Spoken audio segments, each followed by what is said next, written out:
سورہ یونس میں خالق کائنات عز و جل ارشاد فرماتا ہے قل بفضل اللہ وبرحمتہ فبذلک فلیفرحوا هو خیر مما یجمعون۔ فرمایا کہ اے محبوب آپ فرما دیجئے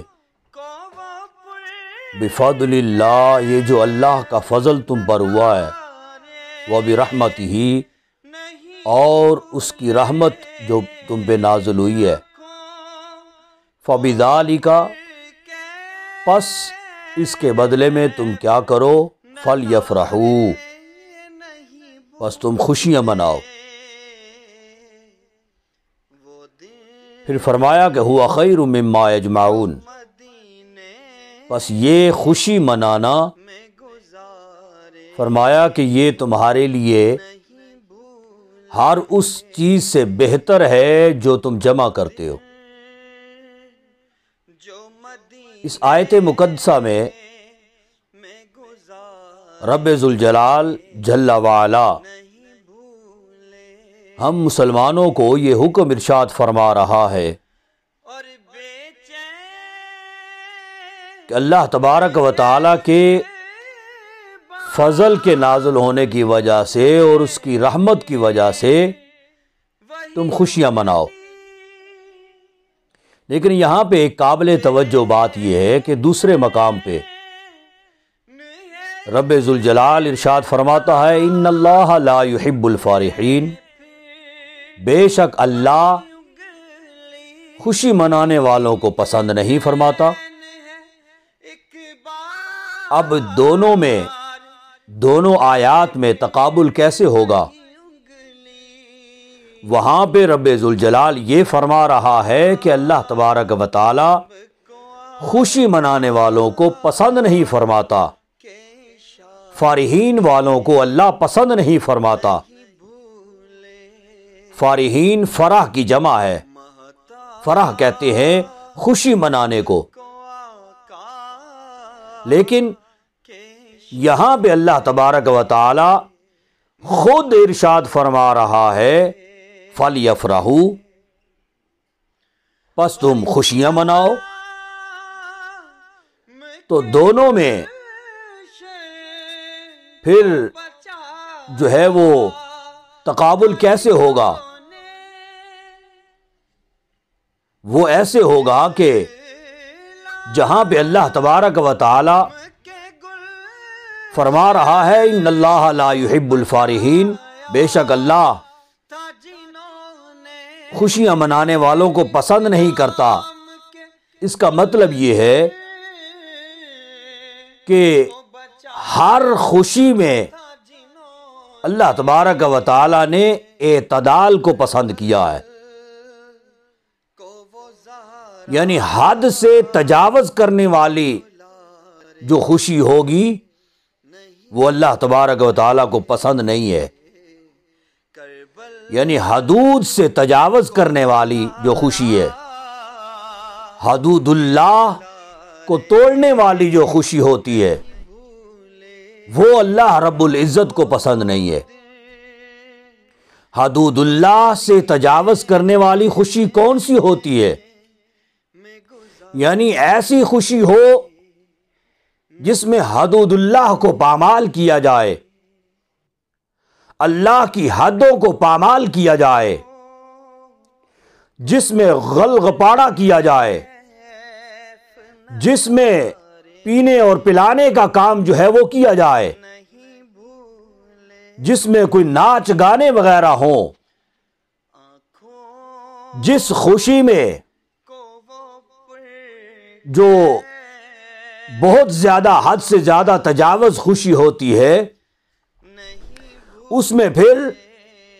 وہ لوگ جو ہیں وہ اللہ رب العزت کی قائم کردہ حدوں کو پھلانگ دیتے ہیں۔ ایسی خوشی کرنے والے جو ہے ان کے بارے میں اللہ تبارک و تعالی حکم فرماتا ہے ان اللہ لا يحب الفارحین۔ لیکن جب حضور اقدس صلی اللہ علیہ وسلم کی تشریف آوری، آپ کا دنیا میں تشریف لانا، آپ کی ولادت باسعادت کی جب باری آتی ہے تو خالق کائنات حضور اقدس صلی اللہ علیہ وسلم کی ولادت باسعادت کی وجہ سے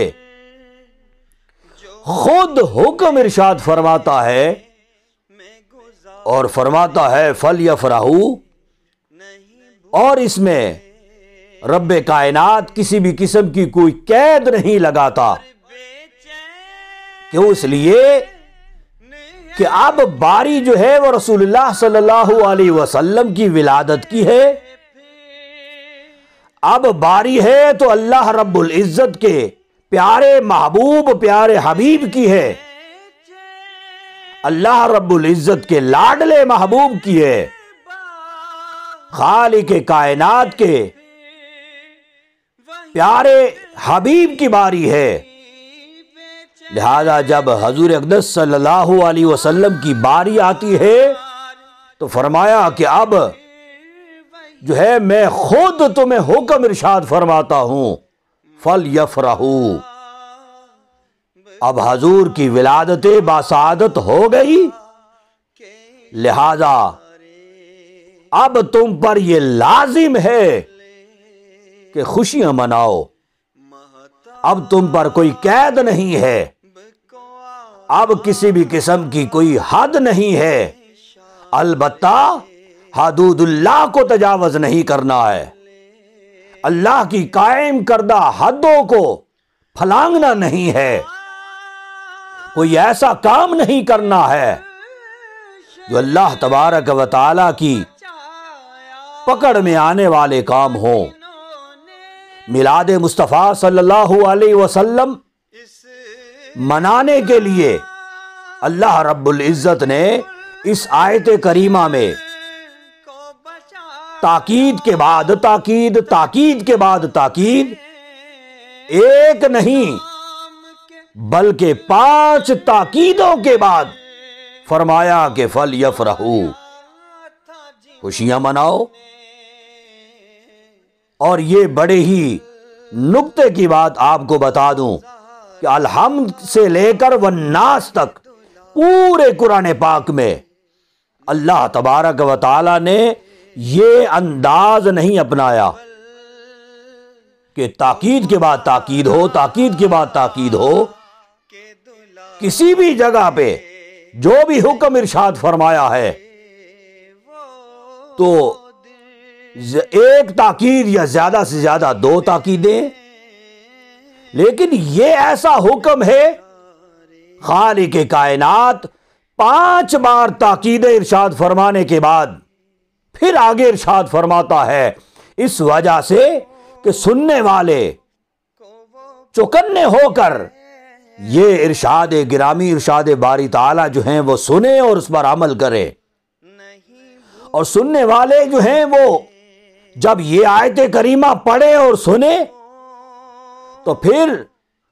وہ ہمتاً گوش ہو کر یہ آیت کریمہ پڑھیں اور سنیں، اور جب ایک تاکید آئے گی پھر دوسری آئے گی، تیسری آئے گی، چوتھی اور 5ویں تاکید آئے گی، انہیں پتہ چل جائے گا کہ کوئی عام سا حکم نازل نہیں ہونے والا، کوئی عام سا حکم رب ذوالجلال کی طرف سے نہیں آنے والا ہے، بلکہ یہ حکم جو ہے یہ تو بہت ہی اہم ترین حکم ہے۔ اسی وجہ سے پھر اللہ تبارک و تعالی اتنی تاکیدیں بیان فرمانے کے بعد پھر فرماتا ہے پس خوشیاں مناؤ۔ لہذا اب خوشیاں منانے میں جو بھی طریقہ کار اختیار کیے جا سکتے ہیں، چاہے جھنڈیاں لگاؤ، جھنڈے لگاؤ، چراغاں کرو، لائٹنگز کرو، اور اپنے اپنے محلوں کو، اپنے اپنے گھروں کو، روڈوں کو